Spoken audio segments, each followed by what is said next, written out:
Hello, good evening, and welcome to our Saturday night mid-weekend episode of Brett's Old Time Radio Show. It is yours truly, Johnny Dollar, this evening, and I love this show. We've been playing this out. I think this has been going since we first started, and that is, it's going on 2 years now, which is crazy, isn't it? Almost 2 years. Or is it more than 2 years? Could be more than 2 years. I need to work it out. We'll work it out. We're definitely, we need to have a little party, probably, I would imagine. Now then, what have I got? A huge thank you for joining me once again for our regular late night visit to those dusty studio archives of old time radio shows right here at my home in the southwest of the United Kingdom. I'm Brett. I'm your host for our Nighttime podcast. Welcome to another episode. I've got Facebook in... Oh, what's this all about? We've had a little beepity beep come through. Oh, what are we talking about? I've totally lost my place now. I do apologise. Oh, now, whilst I've lost my place, it's a good time to mention our book on Amazon. It's called Danger in the Spanish Sun. If you could go check it out, I'd love that. I'd really appreciate it. Time now for yours truly, Johnny Dollar. This one's called The Madison Matter, first broadcast on the 14th of April, 1953. Wrigley's Spearmint Chewing Gum, the refreshing, delicious treat that gives you chewing enjoyment, presents for your listening enjoyment John Lund as... Johnny Dollar. Dupree, Johnny, down at International. Oh, hello, Paul. Nice to hear your voice again. How are things? Oh, about the same.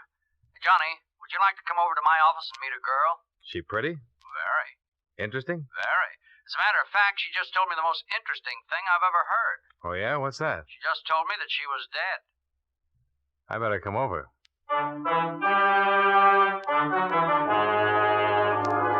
The makers of Wrigley's Spearmint Chewing Gum bring you John Lund in a transcribed adventure of the man with the Action-Packed Expense Account, America's fabulous freelance insurance investigator. Yours truly, Johnny Dollar.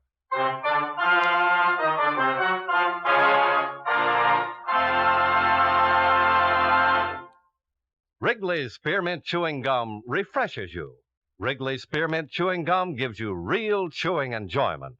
Yes, for chewing enjoyment plus refreshment, it's Wrigley's Spearmint Chewing Gum.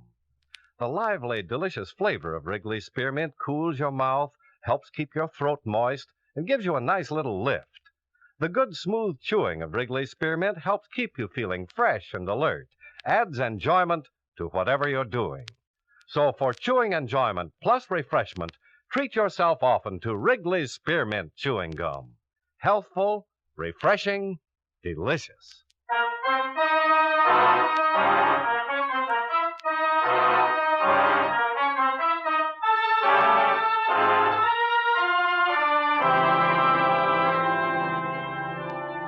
Expense account submitted by Special Investigator Johnny Dollar to the International Insurance Corporation, International Building, Hartford, Connecticut. Attention Claims Division. The following is an accounting of expenditures during my investigation of the Madison matter.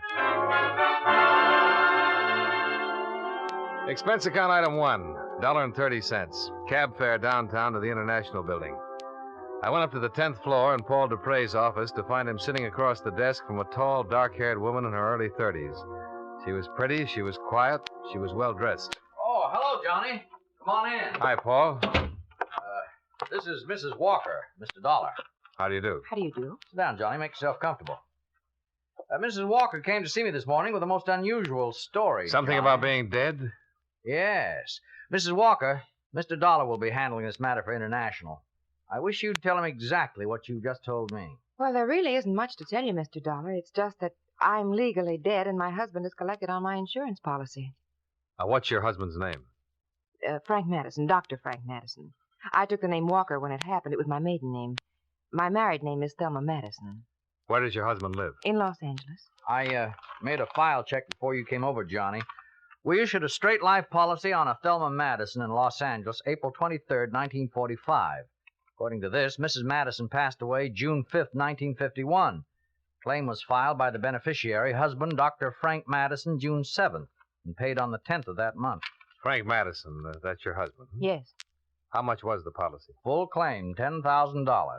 Who adjusted it? A local man, Los Angeles office, McCarthy there. How about a death certificate? Oh, yeah. Here's a photostat. Cause of death, coronary thrombosis. Here. Thanks. This is signed by a Dr. Willis Reed, Mrs. Walker. Do you know Dr. Reed? Yes, he's a friend of my husband's. They share medical offices. Suppose you tell me how it worked. Well, one night Frank had a patient who was in pretty bad shape. A girl had been drinking somewhat and saw his shingle and just came in the office. She said she was feeling badly. I was there helping Frank, acting as receptionist. The girl had a heart failure in the examining room. You mean she died? Yes, there was nothing anybody could do. It was one of those things. Anyone there besides you and your husband? No. Well, how did all this work out?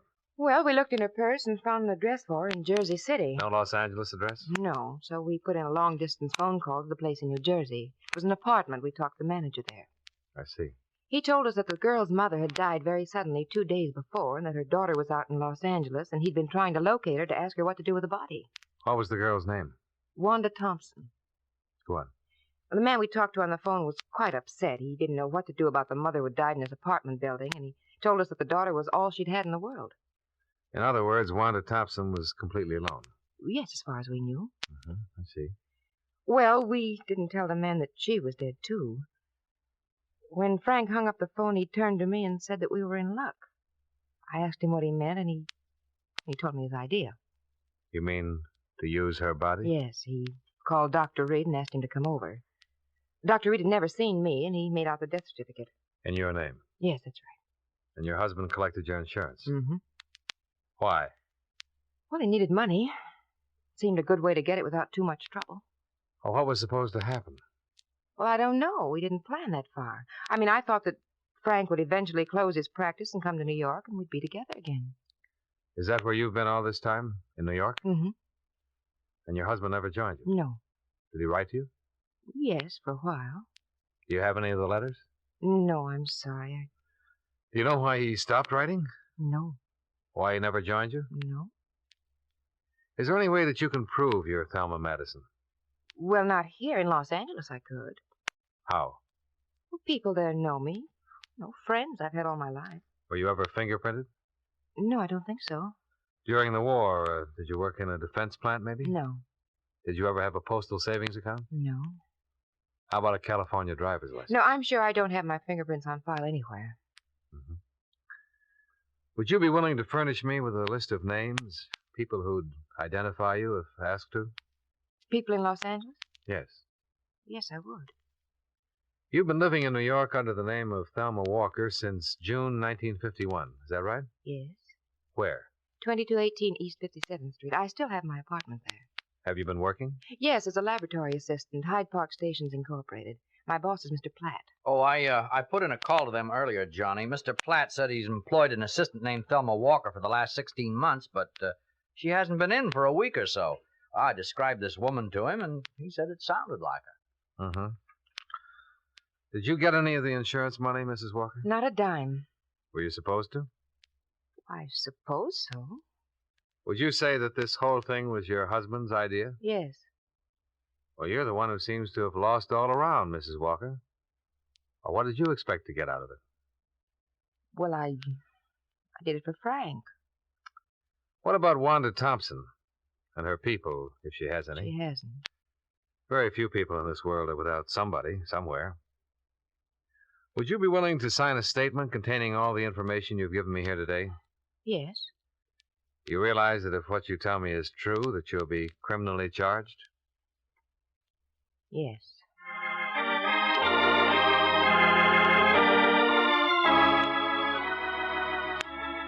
By 5 o'clock in the afternoon, a statement had been prepared. Thelma Walker signed it without hesitation. I talked with Dupre in the outer office. Well, Johnny, I don't even have to go up to legal to know that every word of this will have to be verified before we can take any action. Well, if half of it's true, we're in business. Oh? She didn't give us any good reason for coming here. Well, maybe she has a conscience. She wouldn't have done it in the first place if she had. In the second place, she couldn't have lived with it for almost 2 years. And in the third place, there's an awful lot of coincidence. Yeah, but suppose it's true. Well, then it's the neatest thing since the ball bearing. What worries you most? What I said before. She might be a crackpot with a good imagination. Well, let's find out.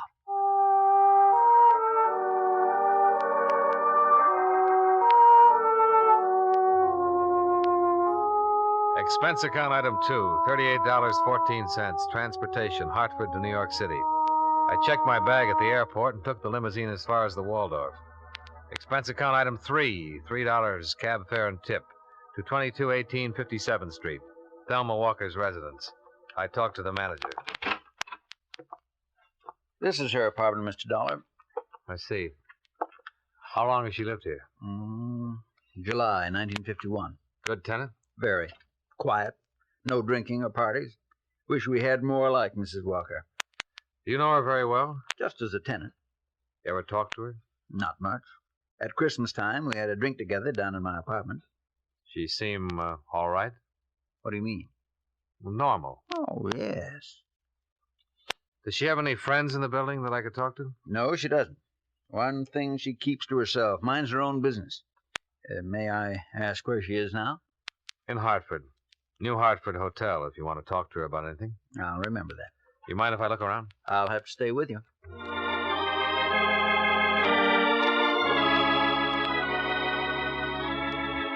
I found nothing in Thelma Walker's apartment that would help verify or disprove her story. An hour later, I located Mr. Platt, the proprietor of the Hyde Park Laboratories where Thelma Walker worked. His answers concerning her conduct, habits, and attitude were identical with those of the apartment house manager. I checked with 2 people who worked with her. The same. By midnight, I was back out at the airport. Expense account item 4, $2.25. Long-distance phone call to Hartford.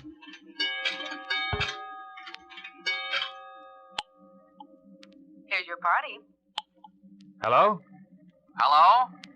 This is Johnny Dollar. Oh, hi, Johnny. What'd you find out? All clear here. Her story checks out about living in New York. Well, we better go on with it then. Oh, I have some news. I talked to the coroner's office in Jersey City. Oh? Mabel Claire Thompson, age 61, died there June 3rd, 1951. The body was unclaimed and the county buried her. They were unable to locate her only known kin, a daughter, Wanda Thompson. She's believed to be in Los Angeles. See if you can find a picture and some prints on Wanda Thompson. Yeah, right, Johnny.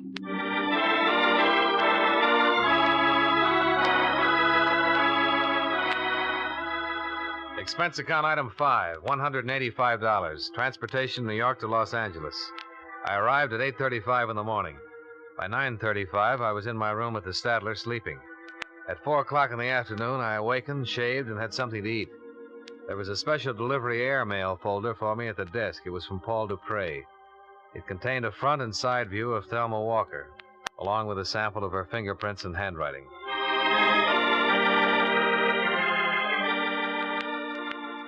Expense account item 6, $15. Car rental, so I could get around to very big Los Angeles.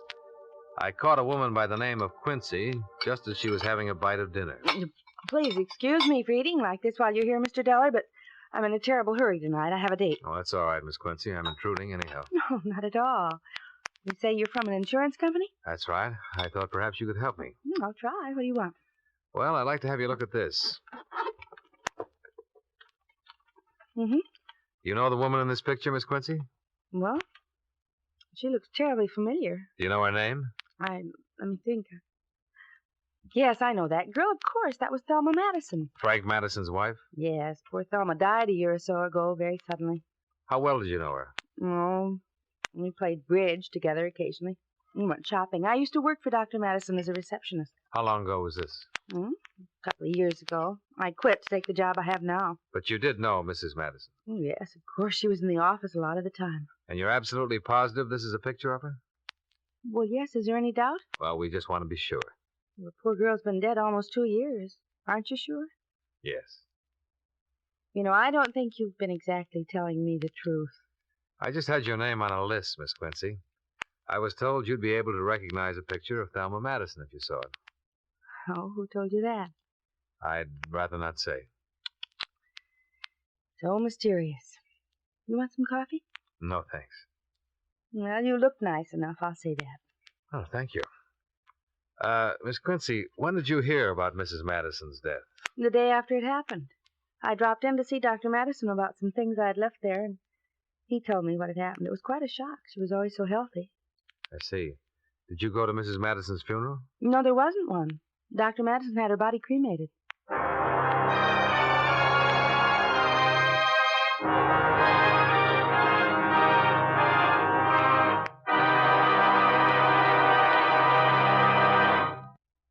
Friends, wherever you are, whatever you're doing, you'll enjoy chewing Wrigley's Spearmint Gum.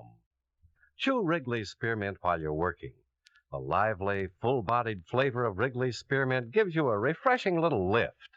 The smooth, pleasant chewing of Wrigley's Spearmint Gum helps keep you feeling relaxed and satisfied, makes your job seem easier. Chew Wrigley's Spearmint Gum in your home, when you're out walking or driving, when you're enjoying outdoor sports and other activities. Wrigley's Spearmint Gum tastes good anytime, and the natural chewing aids digestion and helps keep your teeth bright and attractive.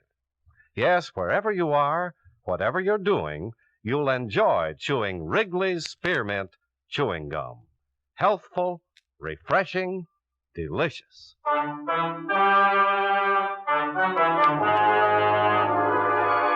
And now, with our star, John Lund, we bring you the second act of Yours Truly, Johnny Dollar.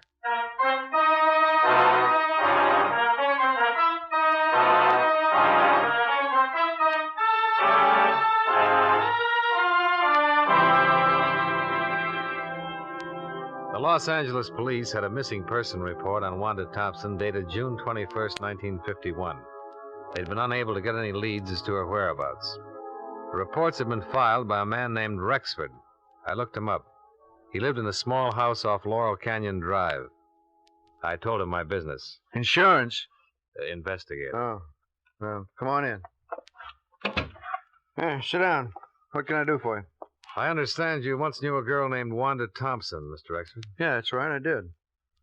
Don't tell me you know where she is. No, I couldn't say that exactly. Oh, you're looking for her, huh? Yeah. You been to the police? Yes. You filed a missing person complaint on her? Yeah, but they never did find her. Was she a good friend of yours, Mr. Rexford? Yeah, sort of. She was a nice little kid. Came from someplace in New Jersey. How long did you know her? About 3 weeks or so.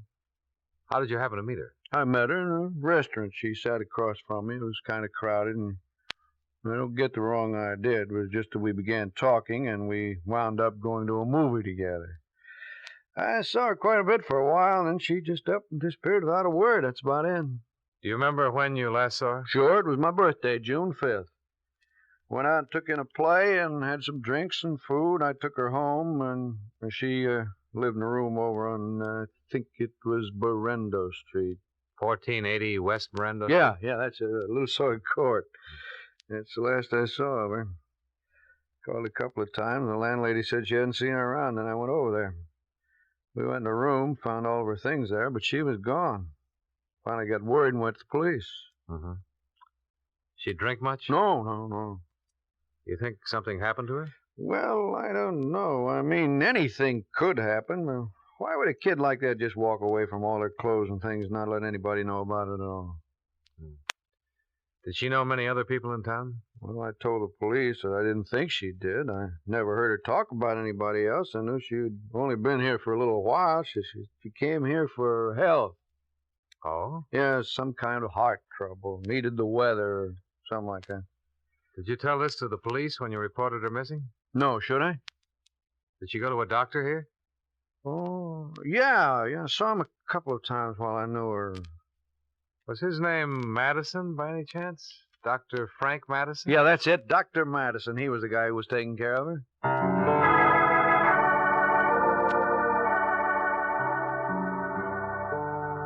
I spent another hour questioning Anthony Rexford. As far as he was able to remember, Wanda Thompson's heart condition had not been a serious one, or at least she had explained it that way to him. After I left Rexford, I checked with the telephone company about the phone call Dr. Madison was supposed to have placed to Jersey City the night of Wanda Thompson's death. They had no record of any such call being completed. I decided to try Dr. Madison himself. Well, what can I do for you, Mr. Dollar? I'm an insurance investigator, Doctor.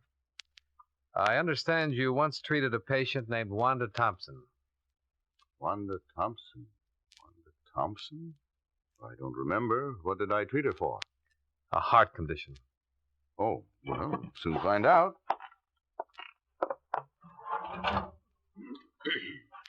Thompson. Wanda. When was this? Oh, almost 2 years ago. I don't have the exact dates. Well, I don't have a Wanda Thompson in my files, Mr. Dollar. Was it something important? Pretty important. Well, she might have come in once for some little thing. I wouldn't make a history of that necessarily. A man she once knew here told me that she came to you a few times. Could have been another Dr. Madison? No, she told him it was you. That's funny. Well, say, now, wait a minute. You say this was 2 years ago? About that. My wife was acting as receptionist for me then. She wasn't too good at keeping records. Oh. You suppose I could talk to her and ask her? My wife is dead, Mr. Dollar. Oh. I'm sorry I can't be of more help. I thought every doctor kept a record of all his patients, even if they just came in with a nosebleed. As I said, my wife wasn't too efficient at her job here. Oh, yes. You did say that, didn't you, Doctor? What is this, Mr. Dollar? My chance to get a look at you. What do you mean by that? I'll come right out and say it, Doctor. You should have kept a file on Wanda Thompson. You should have kept that above all other things. The fact that you don't have one is going to make me believe a lot of things that I haven't really believed up till now. What things? What on earth are you talking about? I talked to a woman in Hartford, Connecticut 4 days ago who told me her name was Thelma Madison. She said she was your wife. She said that Wanda Thompson died in your office one night and that you identified the body as your wife's. What? And what's more, you collected $10,000 worth of insurance on her. Here's her picture, Doctor. Is this your dead wife? Well? All right, I'll tell you. It is your wife. And she's still very much alive. And the story she told me in Hartford is pretty much the truth. I've never seen this woman before in my life. That's funny. 14 people in Los Angeles who knew her pretty well have seen that picture, and all of them say her name is Thelma Madison, that she was your wife. I've talked to every one of them, and I've got statements from them to that effect. And what's more, I have a rather long statement from Thelma Madison herself. Tells the whole story. Would you like to read it? No. Then maybe you'd like to make a statement yourself. I have nothing to say, Mr. Dollar. No, I didn't think you would, Doctor.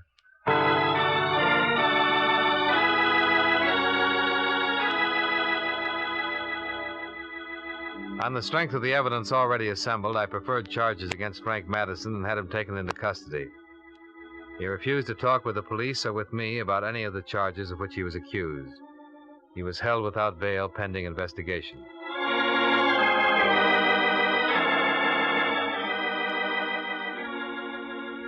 Expense account item 7, $2.20. Telegram.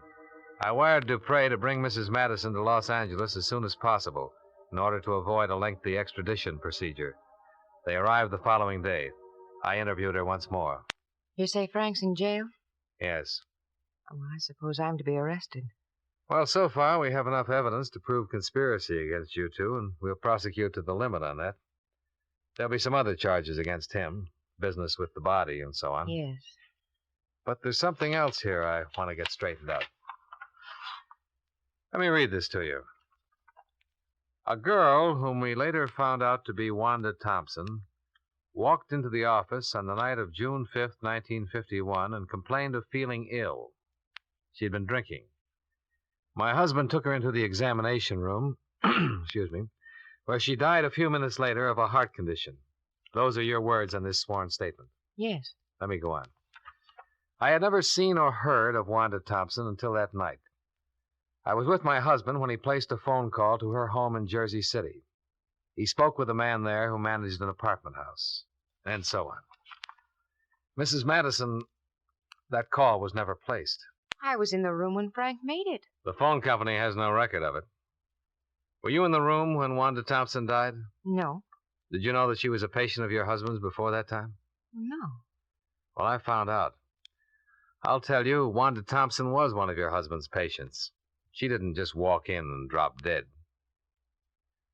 I talked to a man who knew Wanda Thompson. She told him about going to your husband for treatment. How do you explain that? I didn't know it. You said you were acting as receptionist. When she gave you her name, didn't you look into your index to see if you... No, I didn't at all. Now, look, Mrs. Madison. A lot of these things you told me have been true, but a lot of them don't make sense. Well, you wouldn't know anything about any of it if I hadn't come to you. Well, maybe that's so. Well, why do you think we've gone to the expense and trouble of checking all this? I'll tell you. Because it was just too good to be real. A girl, alone and friendless in Los Angeles, dying of a heart attack in a doctor's office. A doctor who needs money and has a wife who's heavily insured. It's too much for us to take. Even with a signed statement, it's too much to take. Wanda Thompson was a patient of your husband's. She came in his office one day like anybody else. You or your husband took her personal history. And you noticed that she only had one relative in the world who'd be worried if she died. A mother way back in Jersey City. What are you talking about? I'm talking about a premeditated, planned murder. That's what I'm talking about. When that mother died suddenly, there was nobody to worry about poor little Wanda Thompson anymore.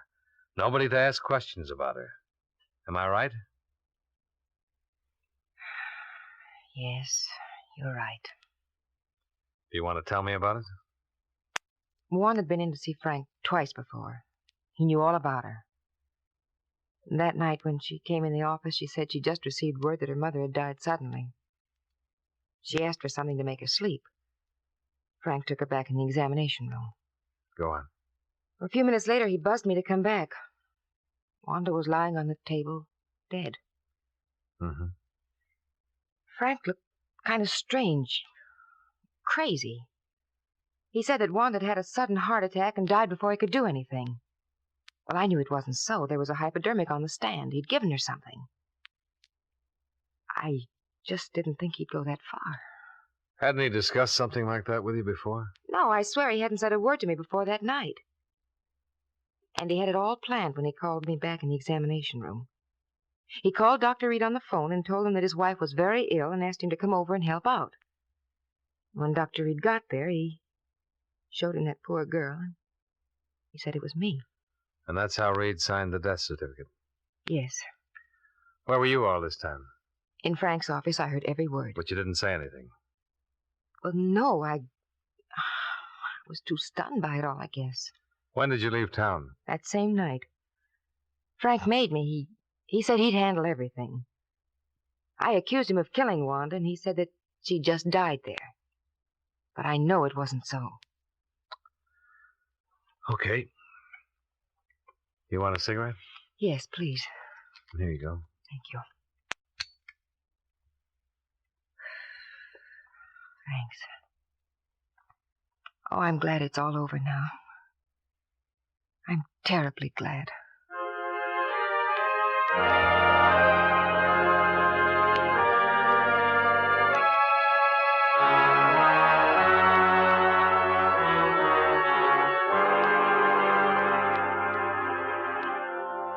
Expense account item 8, $73.50. Board and room while in Los Angeles. Expense account item 9, $205. Plane fare to Hartford. Expense account total, $525.39. Yours truly, Johnny Dollar.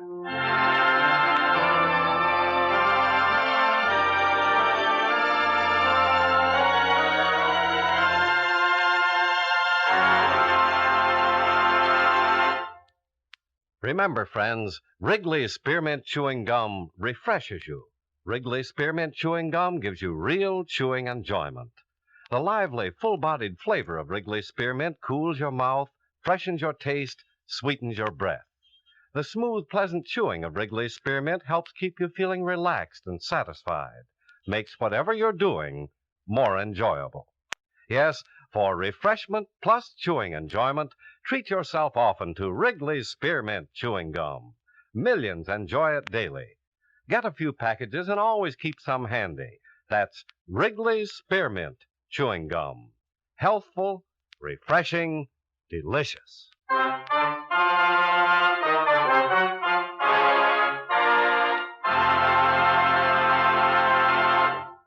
Yours truly, Johnny Dollar, brought to you by Wrigley's Spearmint Chewing Gum, stars John Lund in the title role and was written by E. Jack Newman with music by Eddie Dunstetter. Featured in tonight's cast were Joseph Kearns, Lillian Baeff, Parley Bear, Virginia Gregg, Tom Tully, and John McIntyre. Yours truly, Johnny Dollar, is transcribed in Hollywood by Jaime Del Valle.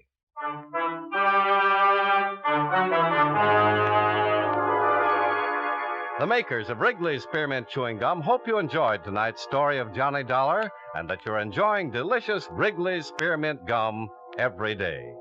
This is Charles Lyon inviting you to join us again next week at this same time when from Hollywood, John Lund returns as Yours truly, Johnny Dollar.